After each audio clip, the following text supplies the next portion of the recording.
Visão Parlamentar de hoje faz um balanço do trabalho parlamentar do deputado Zé Teixeira. Vamos tentar falar um pouquinho da atuação do deputado nesse primeiro semestre. O deputado é presidente da Comissão de Controle da Eficácia Legislativa e da Comissão de Orçamento da Casa.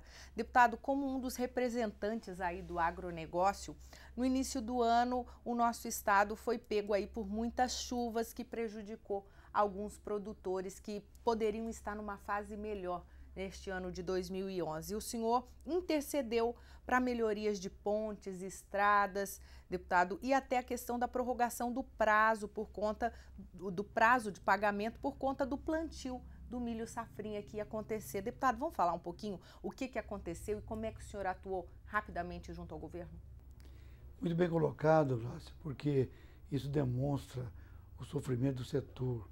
Quando o prato estava pronto para colher, uma coisa inédita no nosso país, sem uma política agrícola, sem preço mínimo, tem que conviver com essas intempéries climáticas. Então, quando o prato estava pronto para colher, e uniu esse ano coisas boas, preço e produção.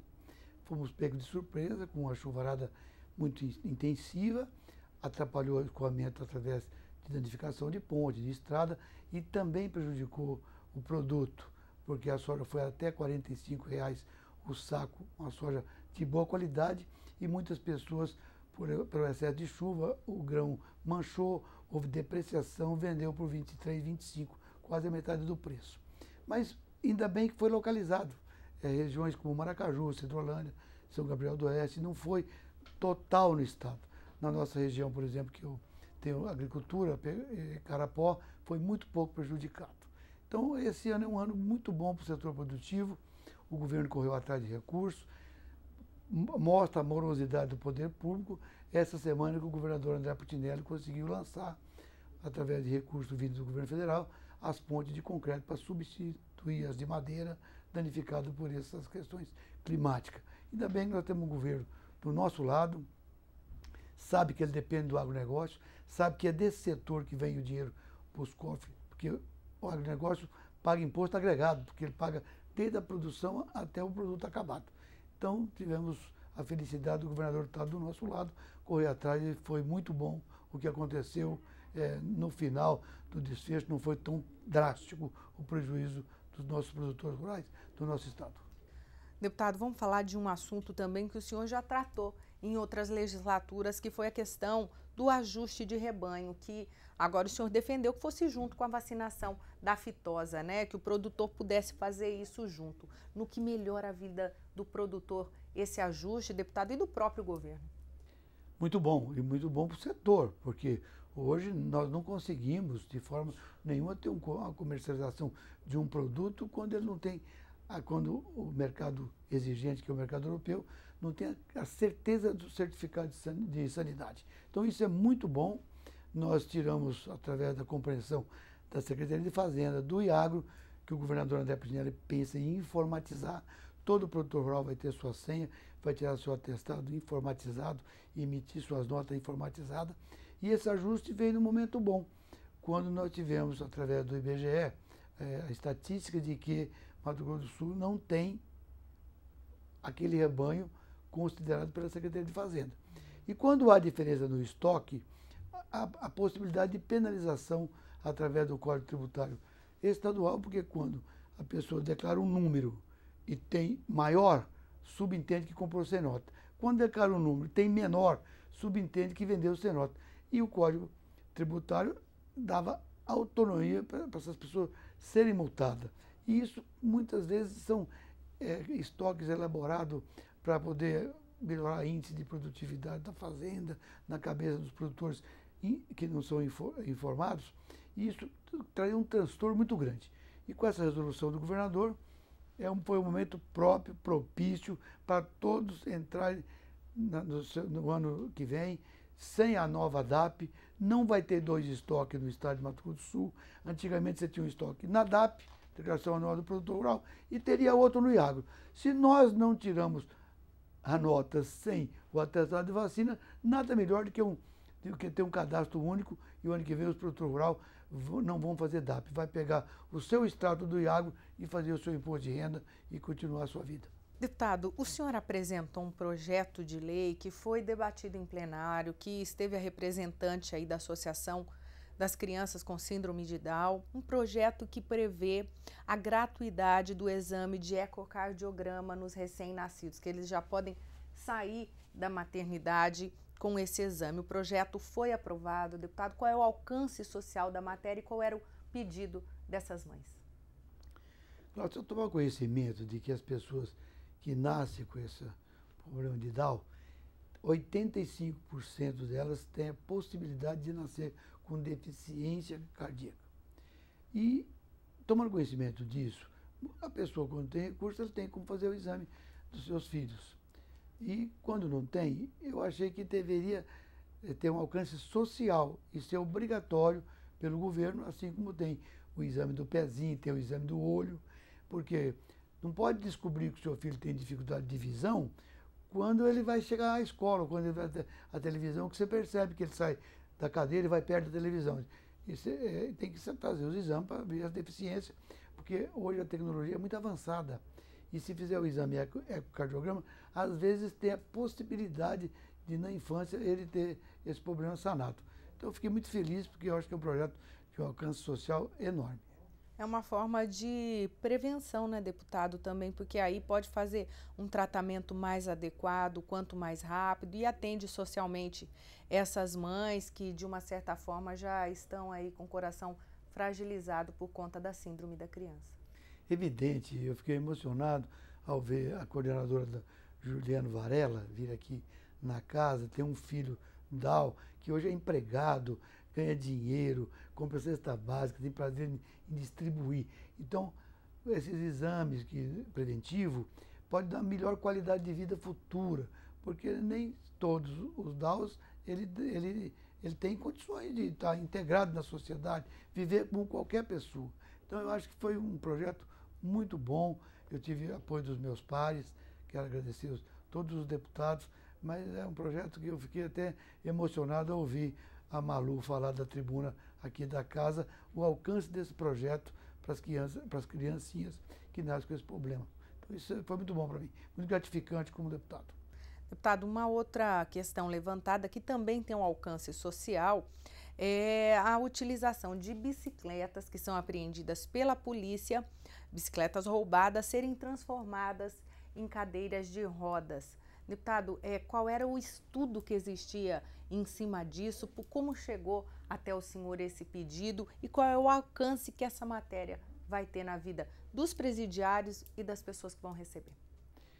Todo parlamentar tem que fazer pesquisa. Através de pesquisa, nós entendemos que tem esse projeto em outros estados. Se não me falha a memória, esse projeto é do estado do Rio de Janeiro. Você imagine o alcance que existe isso na finalidade. A bicicleta, ela representa a matéria-prima 70% de uma bicicleta para fazer uma cadeira de roda. Então você prende uma bicicleta, tem 4 meses para que o dono vá lá reaver de volta e levar para sua casa. Quando isso não acontece, isso vai jogando dentro do almoxarifado e vai apodrecendo.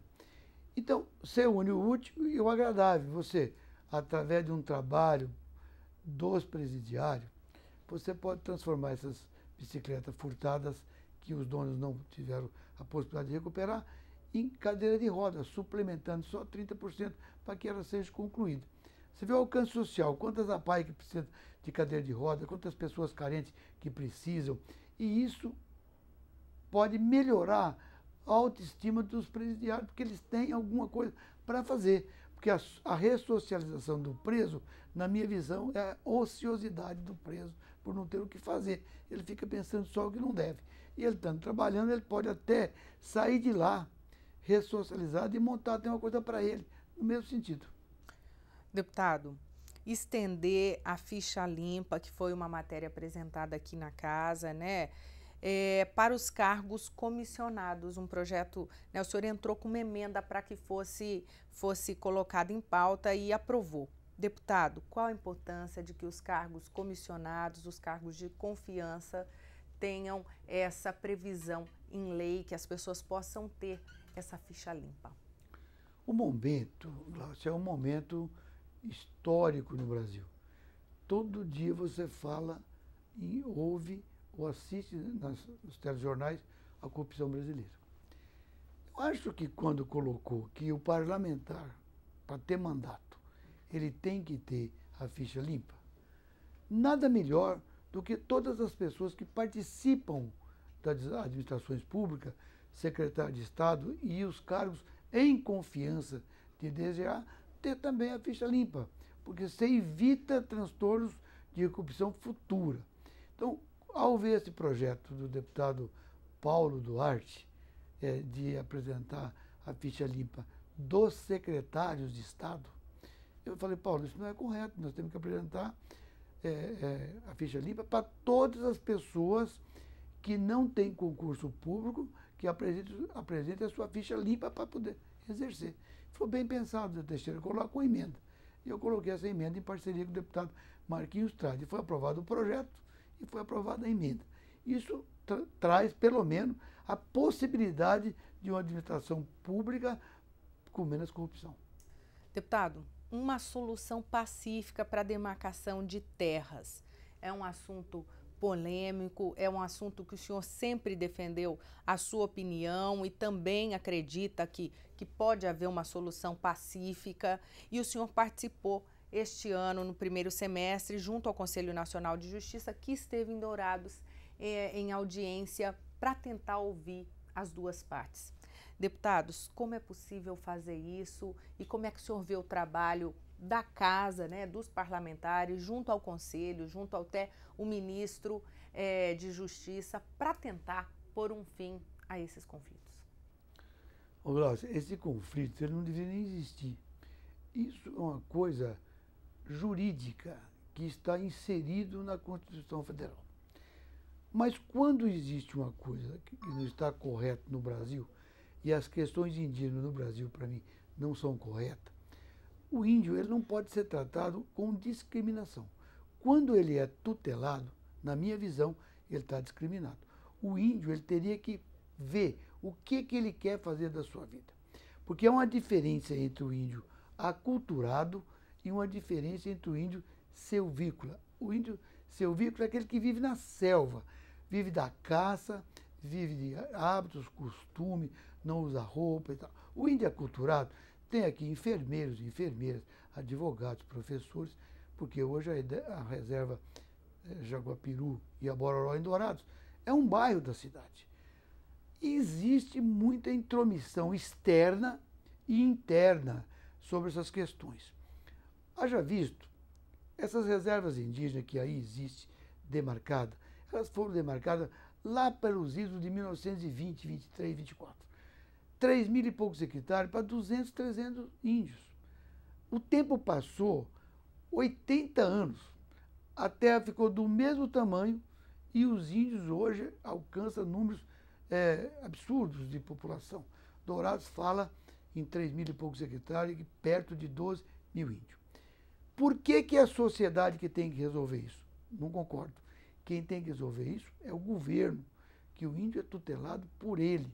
E o governo colocou na Constituição de 88 de que toda a terra que o índio esteja presente, ocupando presente, tem que ser demarcada em 5 anos. Passou-se os 5 anos, não demarcou as terras.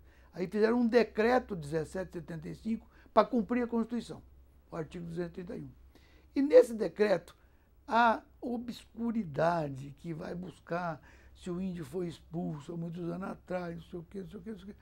E aí entra essas invasões incentivadas pelo CIMI, incentivadas por ONGs internacionais, incentivadas por parte de políticos ideologicamente de esquerda, e cria o incentivo dessas invasões. Você calcula a Hidrolândia, a invasão aí é um absurdo, porque os títulos são anteriores à criação da reserva Dois Irmãos do Buritizinho, que foi criada em 1923 e os títulos são anteriores. A região lá, que nós temos conflito em Dourados, a mesma coisa. Ontem eu estava conversando com um advogado meu, doutor Cícero, imagine que a proclamação da República foi feita em 1889. Nós tínhamos aqui um regime, era reinado. Depois veio a democracia. E aí, essas terras eram arrendadas para mate laranjeira desde 1879. O primeiro ato da Assembleia Legislativa de Cuiabá foi referendar e consolidar o contrato da mate laranjeira com o governo novo de Mato Grosso, para continuar com o arrendamento. Esse arrendamento foi até 1943. Em 43, aqui não tinha gente, população, eram muito poucos os que para cá vieram. Getúlio Vargas criou a Colônia Agrícola de Dourados, 360 mil hectares, e distribuiu isso para 12 mil famílias em 30 hectares. Depois, as terras desafetadas da colônia e desafetadas de 66 quilômetros da faixa de fronteira, que era essa a exigência antes da Revolução de 64, o governo central autorizou o governo de Mato Grosso do Sul para trazer o projeto de vender as terras.